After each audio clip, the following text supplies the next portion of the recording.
On Tigella, two opposing factions are irrevocably divided over one fundamental issue: the dodecahedron, a mysterious artifact which provides the entire planet's energy.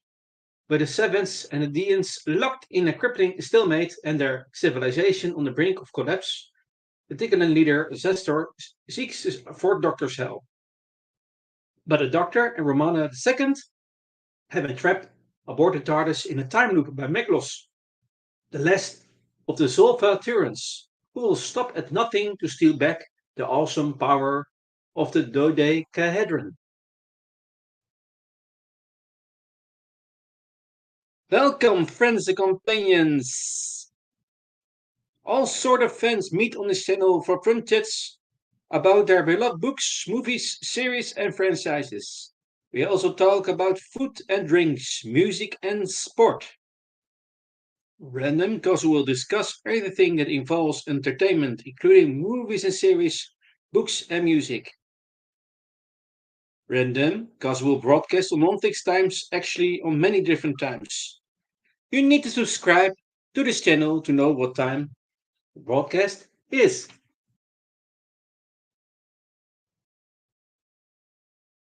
Random, also, because we will have no guests or different guests.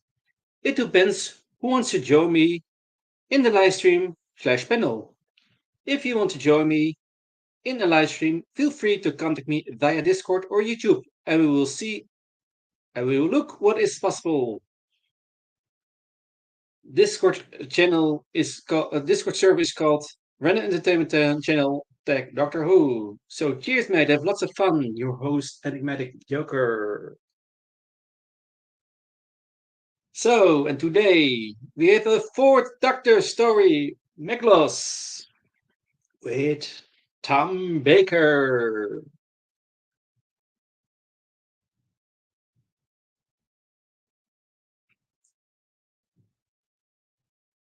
So, and we will do some general info about this TV story. So, Meglos was the second serial of season 18 of Doctor Who. It featured Jacqueline Hill's return to the program for the first time since the Doctor Who story The Chase in 1965. However, she was not playing Barbara Wright, but a whole new character, Lexa.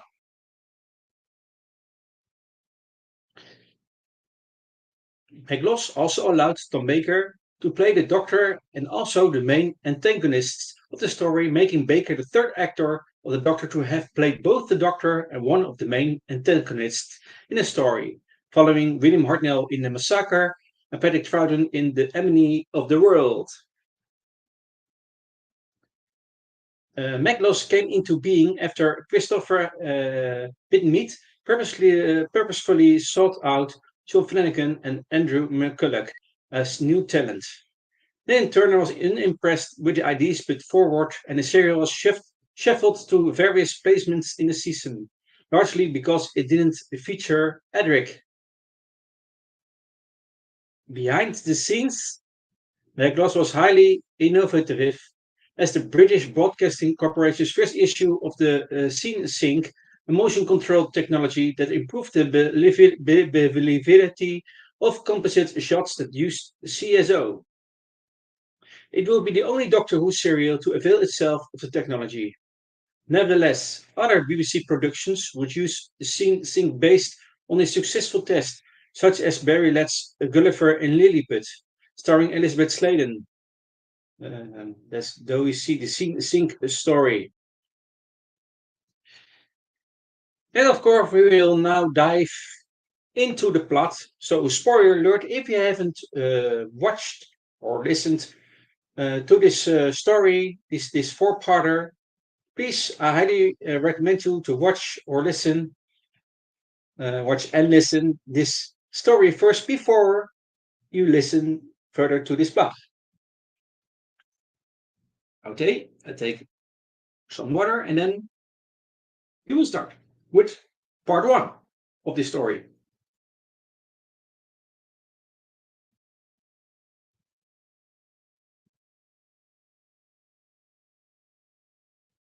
Are you ready? Let's go. Part 1. In the TARDIS, the fourth Doctor and Romana are repairing K9 yet again. They hover near the planet Tigella. The Doctor recalls an earlier visit when he befriended a man named Zastor, leader of the Tigellans, and decides to get in touch with him. On Tigella, a power loss occurs when a transformer breaks down. Inhabitants living under service find it hard to compensate. Arguments continue between the Deans and the Savants over ownership of the dodecahedron, Tikeda's power source and the Dean's deity. The Deans refuse the workers access to the dodecahedron. Sester, unable to decide, orders a doctor sent for, and Dietrich leads the workers in the belief that dodecahedron is merely an artifact. Lexa, leader of the Deans, holds firm in her faith that the dodecahedron is a god. On Zolvatura, a ship touches down. A party of Gaztecs, led by General Rugger, emerge. They bring forth an Earthling, one they stun. They brought him to the planet on the promise of reward. A hidden structure emerges from the ground. The door opens and the party enters. Within is Meglos, a Zolfa Turon. Meglos outlines his plans to the Gaztecs. He wants them to have the dodecahedron to power the galaxy. He tells them of the recent power fluctuations the Ticellans have been experiencing. The Earthling and Meglos are placed in adjacent chambers. Berger plans to steal the machinery, but Meglos traps him and his aide, Protodec, in the room. They agree to comply with his plan. They then transfer Meglos' consciousness into the Earthling. His skin becomes cactus-like in appearance. Claiming the Doctor is a threat, Meglos traps him in a time loop. As Meglos turns around, it appears he has taken on the Doctor's appearance. End of part 1.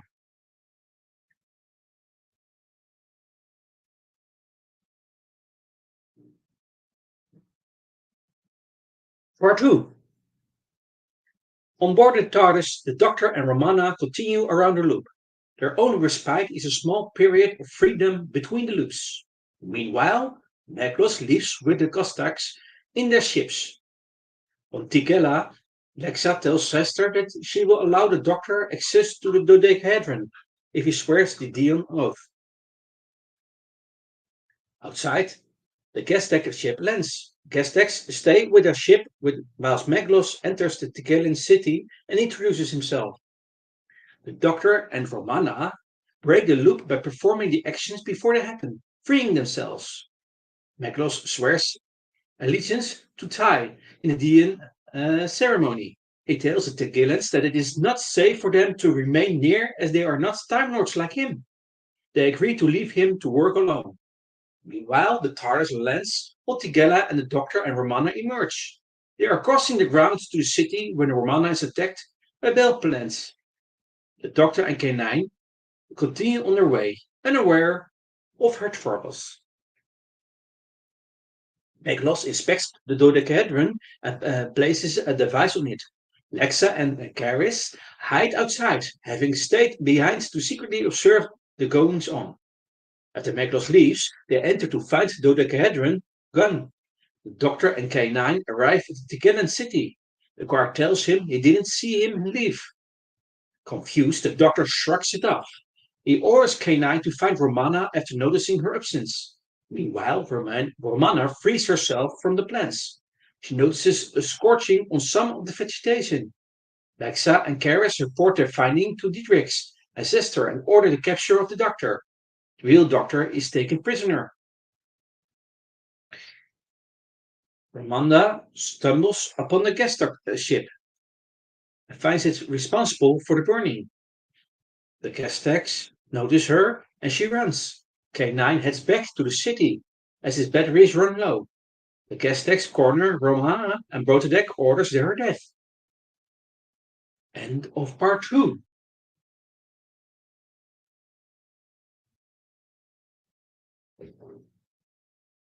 Part 3. Gregor grabs Romana and questions her as to her origins. She tells him that he wouldn't believe her. Gregor orders her to lead him to her craft. In the city, Diedrichs and Caris speculate on the dodecahedron's disappearance.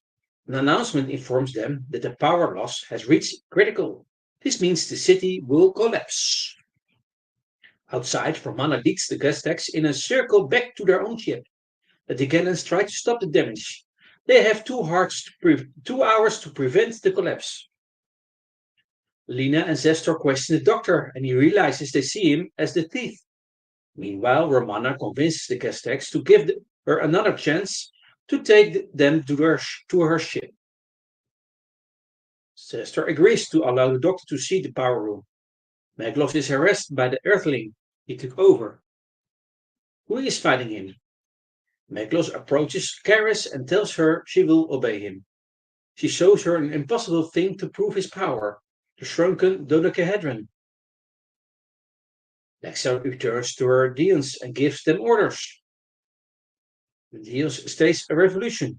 They capture the doctor, Sester, and Diedrichs in the power room. Lexa proclaims that, to pacify Tai, all non-believers will be sent to the surface. Lexa tells Sester that his belief was only words, not actions, and he is to be exiled. Lexa tells the doctor that he is to be prepared for sacrifice.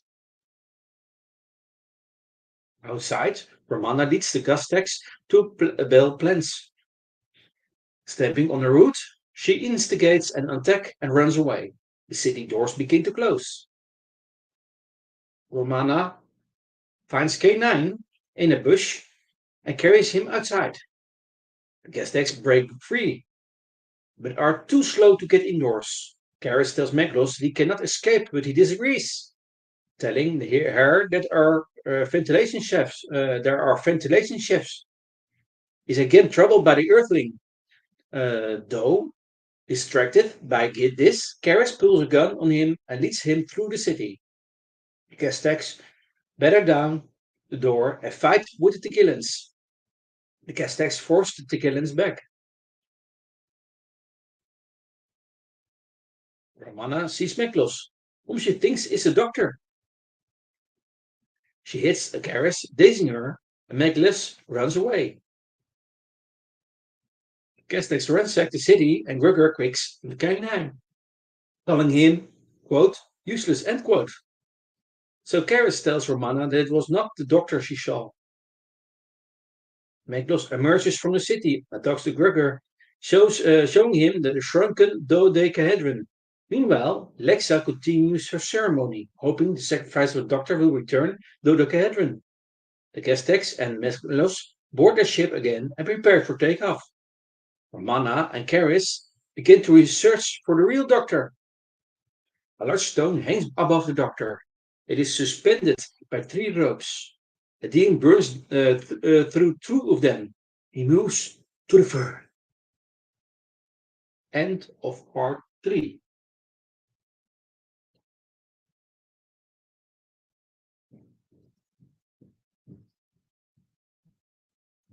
Next part, part 4.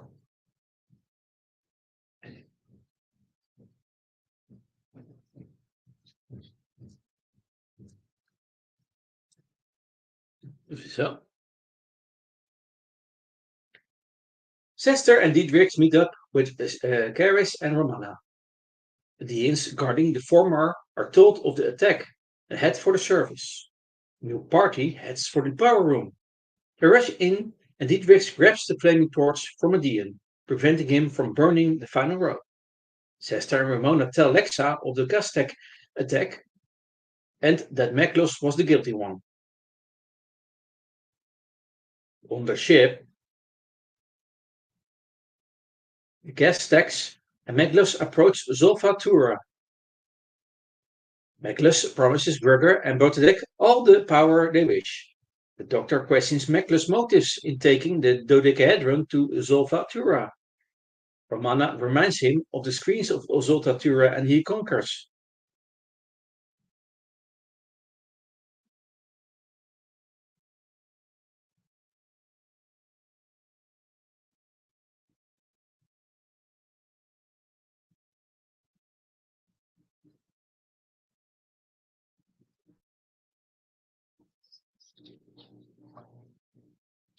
So back on Zolvatura, Meglos buries the dodecahedron in the ground with the boundary of the screens of Zolvatura and activates it.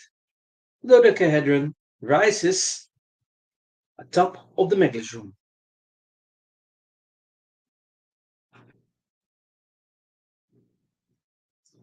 On Tigilla, the Doctor and Romana bid farewell to the Tigellans before heading back to the TARDIS. However, as they leave, an apparently dead Gustek rises and shoots at Romana. Lexa takes a shot. She falls injured and Romana rushes to her aid. Doctor tells her that they must leave and Romana grabs K9 and follows him. Karis and Dietrich go with him. Meglos tells Gruger and Brotadek that the dodecahedron can be amplified by the screens to fire a beam capable of destroying planets. He asks them to choose a planet to be destroyed, and Gruger picks Tigella, angered by the loss of fire. The dodecahedron powers up as the TARDIS lands nearby. Doc decides to trick the Gaztecs by pretending to be Meglos, leaves the others with the TARDIS. In the room, Meglos takes off his coat and heads out to check the screen's alignment. The Doctor sees him and takes his own coat off. Burger decides he no longer needs Meglos and tells Protodec he can wear the Doctor's coat as he always wanted to. The Doctor enters and interrupts them.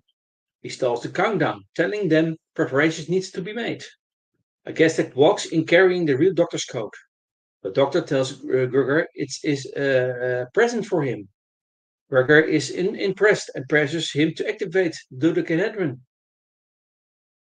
Outside, Mana, K9, Karis, and Diedrichs decide to have a closer look at the screens. And the Doctor tells Brotodec that the screens require 2 minutes to power up. He heads outside. Rucker tells Brotodec to take the Doctor prisoner, deciding that he can be kept in their spacecraft, as he is no longer needed. Brotodec instructs 2 Gaztecs to capture him. The Doctor hides, and they take Meglos prisoner. However, Brotodec and some Gaztecs find the real Doctor and capture him also, still believing him to be Meglos. They take him to their ship. Romana and our party see the Doctor being taken in. The Doctor is thrown in with Meglos. He tells Meglos that he has inverted the controls so that the dodecahedron will destroy Zolvatura and all on it. K9 distracts a guard posted to the Gaztek ship. Dietrich tries to knock him out, so K9 shoots him. They then rush inside. K9 begins to cut down the door to the Doctor and Meglos' cell. Dietrich and Karis detain Meglos, but he exits the body, leaving the Earthling behind. He sails out of the ship. Berger and Brotodec begin the countdown. At 0, the beams will converge and the dodecahedron will activate. The Doctor, Romana, K9, Karis, Dietrich, and the Earthling leave in the TARDIS. Meglos enters the room and returns to his cactus form. Berger realizes that something is wrong, but is unable to stop it before detonation. The Doctor returns to Tigella, where he bids farewell to Zester. Romana informs the Doctor that Gallifrey wants them back immediately. The Earthling, initially wary of returning home, since he told his wife he'd be back home much earlier, agrees to let the Doctor take him back in the TARDIS. However, the Earthling is somewhat puzzled, quite understandably, when the Doctor tells him he can drop him off at home before he leaves.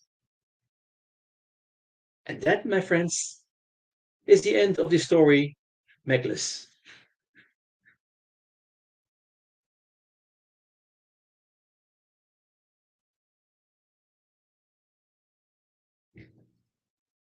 I will name some cast members. The Doctor, or Doctor Who, is played by Tom Baker. Romana is played by Lala Ward. The voice of K9 is played by John Leeson. General Grugger is played by Bill Fraser. Lieutenant Protodec is played by Frederick Travis. Sester is played by Edward Underdown. Lexa is played by Jacqueline Hill. Claire is played by Colette Gleason. Diedrich is played by Crawford Logan. Nervelin is played by Christopher Owen. And Tigengard is played by Simon Shaw.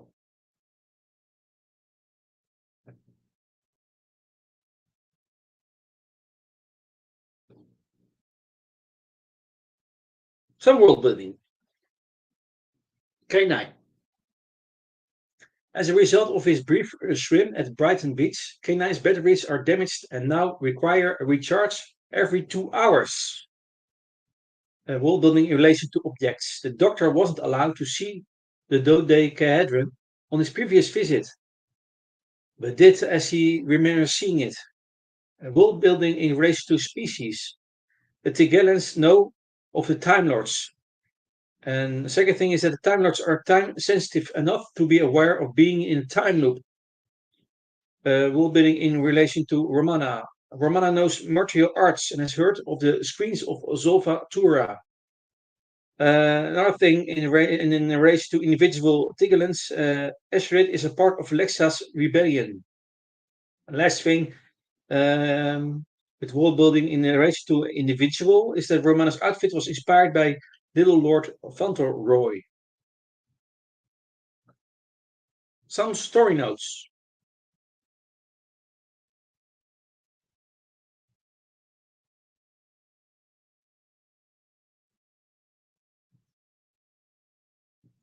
The working titles for Meglos were the Golden Pentacle, the Golden Pentagram, the Golden Star, and the Last Full Veteran and the Last Zolva Turan. And the second thing is that the sound effect created for the approach of the Fendal in the TV story Image of the Fendal is reused as background atmosphere for the Tikelan jungle, as well as effects used in the Daleks Master Plan, a planet of the Daleks. Third thing is that the scenes set on the surface of Zolva Tura were realized by way of new effects technique referred to as scene sync, development of the established CSO process. This involved two cameras being electronically synchronized to follow identical movements so they could be made to track in unison and maintain the composite image created in a usual way. Whereas previously the camera in CSO shots had almost invariably been static. Fourth thing is that mysteriously part 4's end titles theme music is played a whole step lower than normal. Curiously, this puts the tune back in its original key of E minor. A fifth thing is that Botedek is an anagram of, quote, that actor, end quote, and an in-joke from the production team. Another thing is that Bill Fraser agreed to play Grugger on the condition that his character be allowed to kick K9 on screen. Another thing is that it's the last story until 4 to Doomsday to not be part of a wider story arc.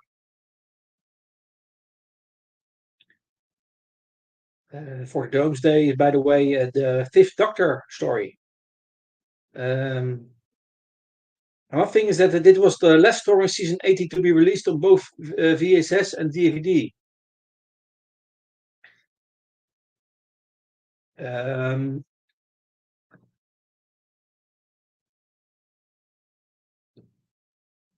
In the original storyline, Lexa simply vanished from the action once she had served her purpose within the narrative. And Christopher Beatmate suggested her act of self-sacrifice as a more dramatic end for the character. Another thing, and that is for Jacqueline Hill. Jacqueline Hill regretted appearing in the story and feeling that since she played Barbara Wright, it was inappropriate to appear as a different character. She admitted that the show had changed considerably since her time was now recognizable in name only.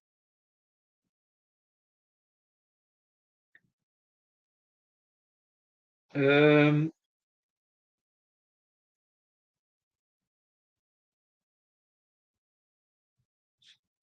this is the only story of the original run where every cast member appears in every episode. It's also very interesting. John Flanagan and Andrew McCulloch were struggling to think of the ultimate villain until they realized that it was sitting there the whole time. It was a gnarled cactus. Yeah, cactus. A cactus. So keen to inject more science into the scripts, Christopher Bidmead suggested the chronic hysteresis element, the terminology derived from a loop-like phenomenon which arises in fields such as electromagnetism.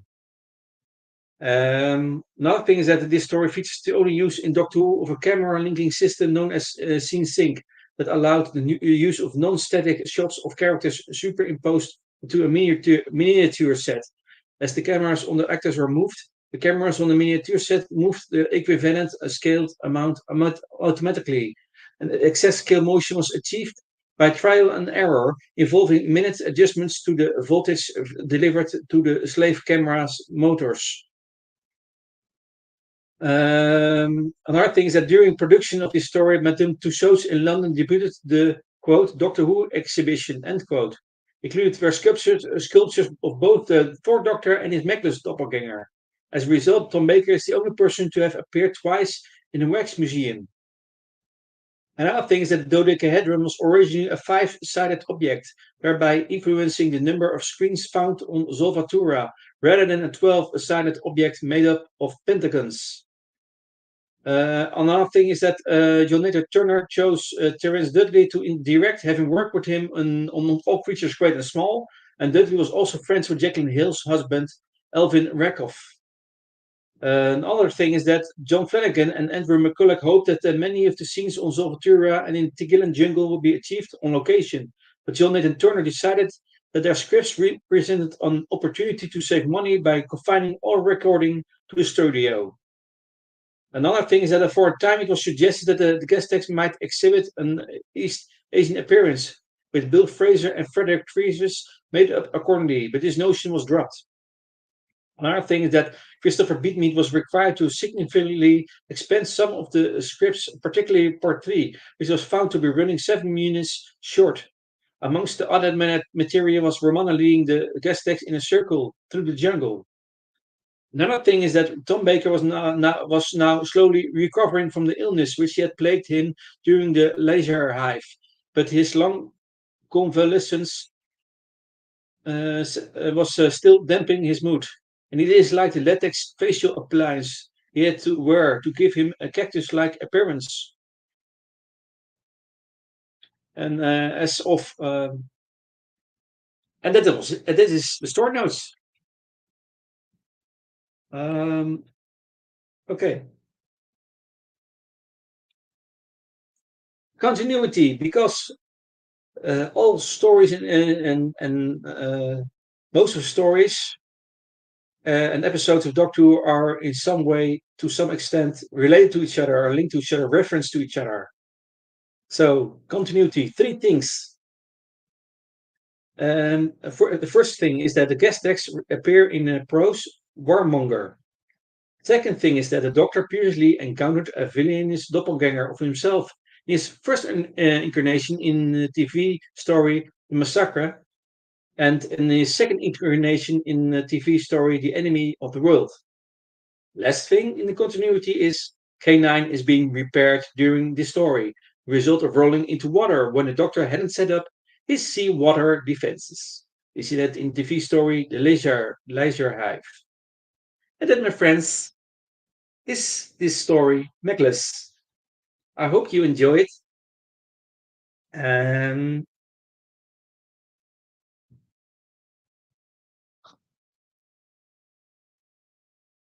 and then next the commercials, and then we will close the live stream. So,